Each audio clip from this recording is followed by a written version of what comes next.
Doctor Barber ako ng stroke.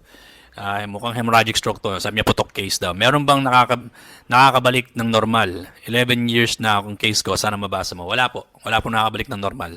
Anything na stroke, past 6 months, kung ganyan na yan habang buhay. Kung hindi kayo nakakalakad, chances are hindi kayo makakalakad habang buhay.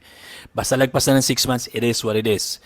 Hindi po ako nag-invento niyan. That's science, that's logic, that's the fact of the matter pagdating sa stroke. Pag lagpas na ng 6 months, hindi na po babalik sa normal. Maraming doktor, physical therapist, lolokohin kayo. Sabi niya, kaya na ipabalik sa normal. Basta tuloy mo lang therapy mo, inumin mo lang yung gamot mo. Pero hindi totoo. Not gonna happen. Lolokohin lang kayo na lolokohin ng maraming tao kasi they're banking on the idea na umaasa kayo na babalik sa normal.